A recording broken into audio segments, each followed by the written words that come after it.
Hey guys, welcome back to the channel. In today's video, I want to do a full review of the Botanical Oracle by Four Strange Women. This was a viewer request. Thank you so much for requesting this video. And I'm really excited to talk about this deck. I'm going to do a full reveal as well, as that was requested of me. So I will be showing you every single card of this deck. I'll talk a little bit about it, my experience with it, and I will also share with you some of my personal card meanings for this deck. So before we get into the meat and potatoes of the video, I did want to mention before I forget that over on my Instagram account, I do like to do general weekly readings for the collective. There is always a link in my description box below to my Instagram. So if you are interested in getting weekly readings for the collective, you can go ahead and check that out. So first and foremost, I woke up this morning with a sore throat and I'm a bit congested. So I think that the fall sickness has begun. If you're not new to my channel, last year I got sick so much as my daughter was transitioning to daycare. So this is the box it came with. It came with this neat little two-piece box, and it just comes off like that. It's like a dark green. I'm not sure if it's really showing true to color. It's showing true to color from what I can see in my I think it's called a viewfinder in my camera. But of course I will not really find out if it's showing up true to color until I start editing the video. But as you can see, it's a nice little sturdy box. The back of the box says the Botanical Oracle. This 53 card Oracle deck is illustrated by Ash Miyagawa. The artwork, originally created to represent For Strange Women's limited edition Botanical perfumes, interprets a new concept for every new moon over the course of several years. Miyagawa's delicate style explores the themes of flora, fauna, and mysticism in this collection. These cards are designed to offer balanced insight into a variety of topics relating to decisions, relationships, and situations in need of clarity or direction. Their purpose is to guide you towards subtle shifts in perspective in order to reach a better understanding of recent, past, present, and near future experiences. And then it just says For Strange Women perfume, for strangewomen.com. And then the box was made in China. The inside says For Strange Women, the Botanical Oracle.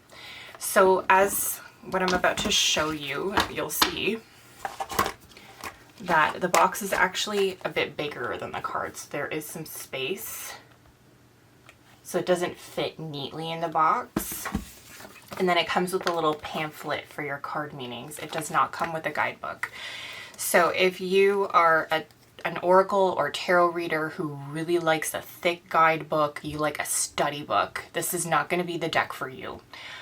I recommend this deck for intuitive readers, people who really enjoy building an intuitive relationship as well as intuitive correspondences to their decks.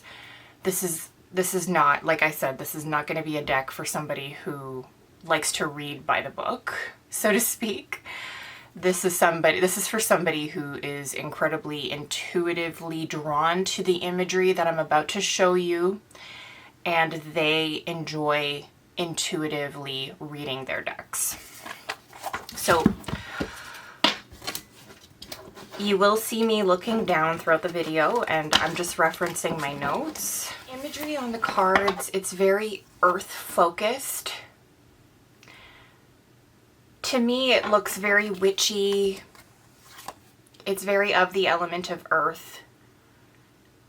The energy of the deck, I would align with the astrological sign of Virgo. It is very holistic. It's very focused on healing. It's adept at identifying as well as helping you navigate cycles, especially the death and rebirth cycles. It does align very well with the archetype of the witch. There is even a Baba Yaga card, which you will eventually see. There are wonderful familiars in this deck. There's botanicals depicted. There's a snow card. There's a winter card.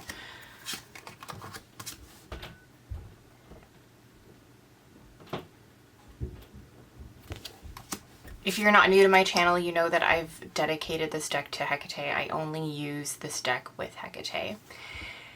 And I've built a very strong foundation and relationship with this deck. I really enjoy the imagery. I do think that if you want to work with this deck, you have to enjoy the imagery. And you have to be intuitively drawn to this deck. The pamphlet, in my experience, when I try to work with the pamphlet meanings that come with the deck, they don't really register for me. They don't resonate at all.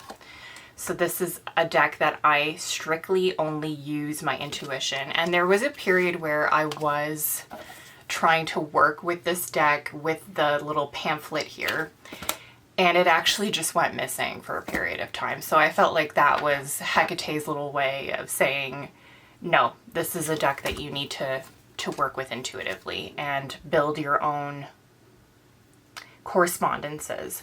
So this is, to me, this is a journaling deck. This is something that I'm sort of creating my own guidebook with.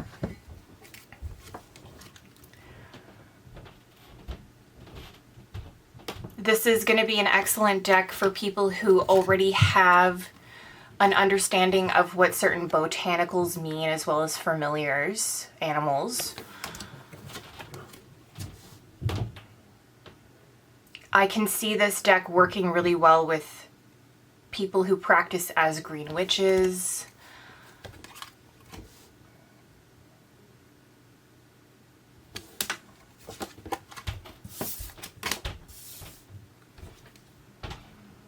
Psychics. If you like to work with botanicals on your spiritual path as well, pagans. If you just have a genuine interest in botanicals, I can see this working for you. So the deck itself, it is an extremely thorough, it's very thorough in its energy. It's very detailed. I get very detailed readings about situations, people, whatever I'm coming to the deck with, it's incredibly detailed with. And sometimes it will even go as far as to give me suggestions or feedback. So I do find it very Virgo in that sense, very mercurial, and it just has this energy of healing. It wants to help you on your healing journey. It's very holistic, very natural in its energy and feel, very earth element.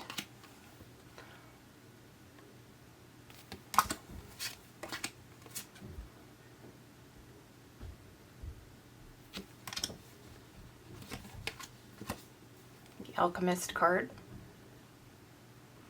So there are some archetypes in the deck. This is a very interesting card whenever I pull it.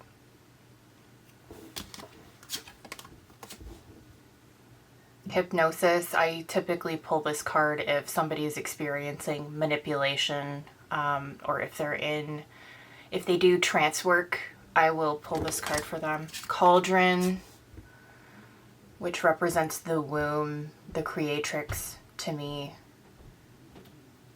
I oftentimes pull this card for people who really enjoy the process of creating, if they have a lot of children or if they just like to create, whether it's artistic endeavors, a lot of business owners.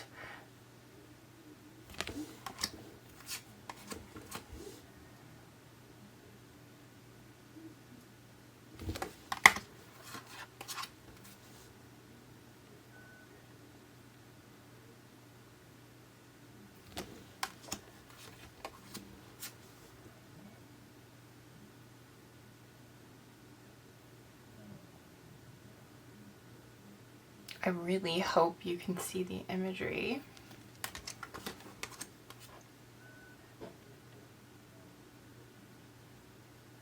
But again, if you pick up this deck, it is quite the investment. It's an independently produced deck. You can purchase it on Etsy. If you do pick this deck up, I encourage you to create your own guidebook, your own correspondences for each card, and to really work with your intuition. It's going to be quite the exercise, but it is well worth the time investment.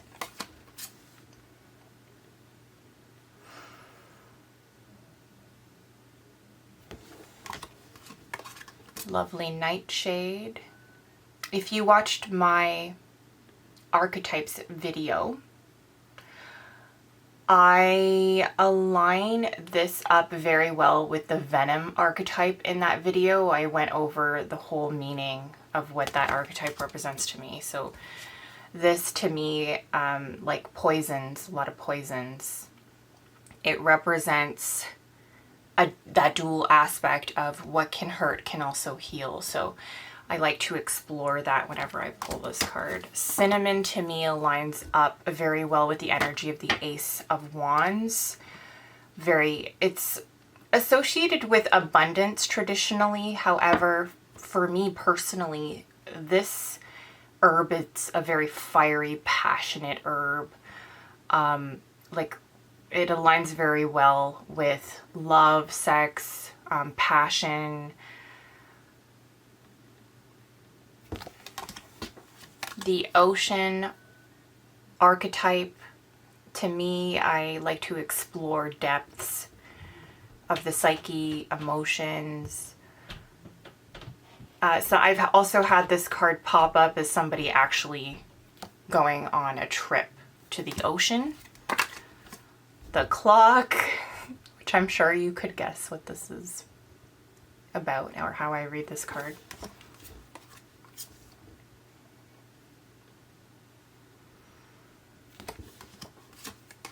Winter, which represents a stasis, something staying still to me. Roots, I'm sure you could guess how I read this card. Tarantula, it's one of my favorite spiders, or one of my favorite familiars. They're incredibly protective of me. Very powerful animal to work with.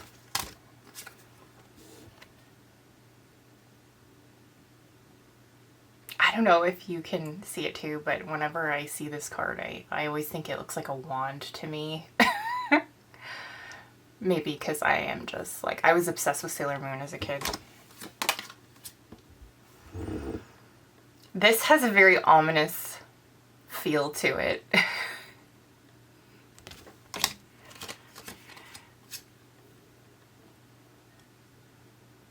We're getting to the last couple of cards here.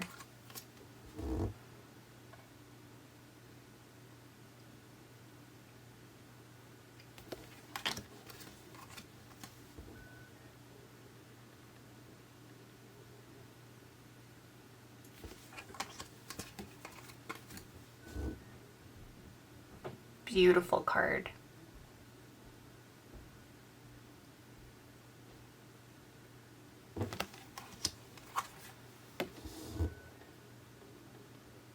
The snake card. Snakes represent regeneration, rebirth, release, healing.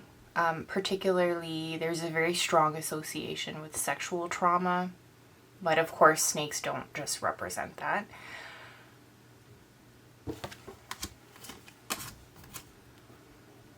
Moth. This is one of my favorite cards in the deck. And rose. So I often pull this card for people who have a very strong defense mechanism towards their heart, typically like very incredibly sensitive people. I've actually pulled this card for some Capricorns. I do find Capricorns to be particularly sensitive, and they can really hold a grudge. A lot of people talk about Scorpios holding a grudge. I think that actually Capricorns are quite really intense with respects to that, but that's just my own personal gnosis. I have a lot of Capricorns in my close circle. One of my dearest friends of like 15 years. I spoke about her recently on my channel. I went to go meet her twins. She's a Capricorn, so I always found that particularly interesting with Capricorns because they are so incredibly sensitive. You know, you don't always pick up on it at first, but I caught on very quickly to that. So I'm just gonna ask the deck now for some cards that I can share with you some more personal meanings. The Vixen card, to me, it represents a femme fatale. So this is an extremely beautiful woman. She's incredibly independent, kind of lines up with the High Priestess card in that aspect. This is somebody who, she's very confident in who she is. She knows who she is at the end of the day. And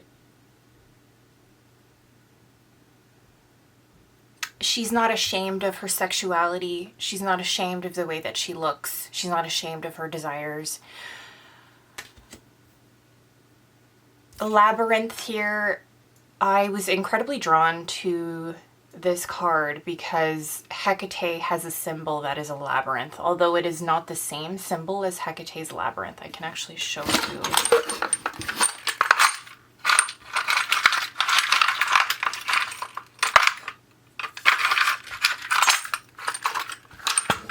This is Hecate's labyrinth, if you can see it.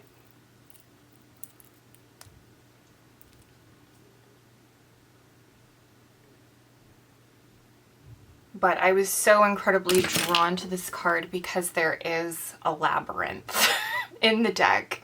So this to me represents somebody who feels lost in their life at the moment. They could be at a crossroads and they're really seeking the light. There's candlelight here. So they're really trying to find their way out of this labyrinth, which is just really a metaphor. They're really just trying to find their way, probably through a significant transition. I do align this deck. It aligns itself very well when it comes to transitions, although there is an aspect of tradition with this deck just because of its connection to witchcraft and the archetype of the witch. There is a lot of cards within this deck that represent death and a rebirth. So I do really align its energy very well with cycles of death and rebirth and transitions, change, significant change. And it does have this energy of really wanting to help shed light and help you heal, or just aid in your healing journey in general. So there is also a sense of finding the light at the end of the tunnel with this deck, or with this card, I mean, not this deck. It does sort of have like the imagery it's a very dark imagery, very little color within the deck too. It really aligns itself with that energy of really bringing things to the surface from your subconscious. It really just connects very well with my intuition. I work really well with these types of decks where there's little color. They just really, they trigger something in my intuition very well. Chamomile, I've used this also as a talisman. If I'm struggling to sleep at night, I like to just set the intention that I'm working with this botanical, because you don't have to actually work with physical botanicals. You can work with the spirit of the botanical. I love Cindy Brannan's work. I have Entering Hecate's Garden, where she talks a lot about plant spirit witchcraft and its connection with the goddess Hecate. And I do like to work with this deck with Hecate, as I've already mentioned. So I do like to use this deck in that sense, and I've personally used this for times where I'm feeling a lot of anxiety and I just want to feel relaxed. If I'm struggling to sleep at night, to me this energy, the energy of chamomile it's very healing, it's very nurturing. It helps, it aids in sleep and with anxiety, very calming.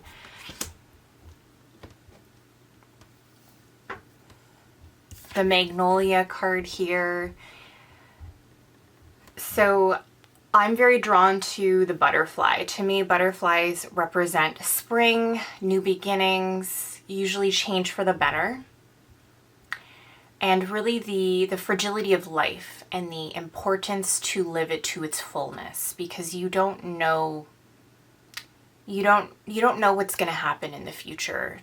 Truth be told, we never do.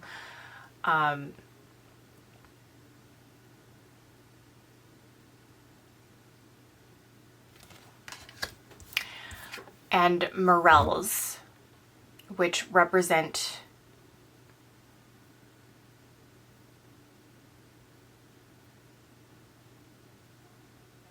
an emotional setback. This could represent a period in your life where you're incredibly upset about something,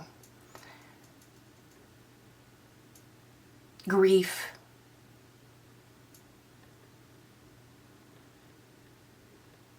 but very, as you can see, very intense emotions, something being not clear, cloudy,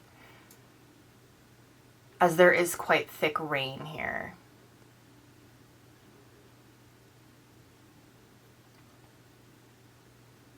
Mushrooms also thrive and grow within the darkness.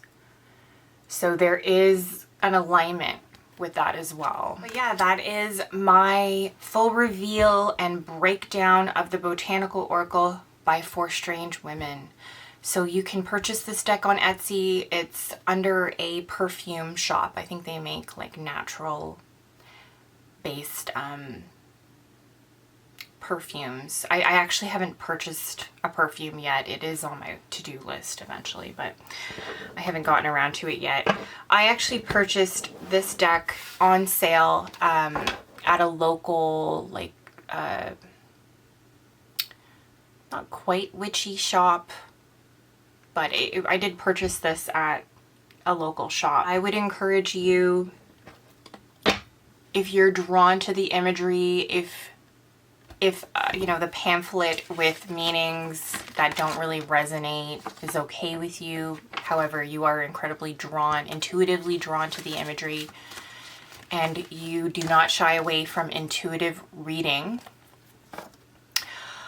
I would encourage this deck. I purchased this deck when I was newly really stretching that intuitive muscle.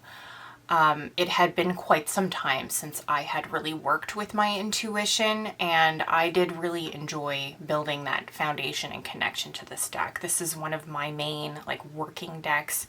It is a deck that I come to time and time again, even after periods of time where I'm not working with the deck. I'm pursuing a different relationship with another deck. So this is a deck that I have built a very strong foundation with, and I'm incredibly intuitively drawn to the imagery. I always was from the very beginning when I saw images online. So that's really all I have to say about the deck. Again, I don't encourage it for people who like a thick guidebook, who really like to read their decks with their guidebooks. It's strictly for somebody who is an intuitive reader, who really enjoys intuitively reading. Yeah, that pretty much sums up all I have to really say about this deck, my experience. Thank you so much for watching, and I will see you in the next video. Bye.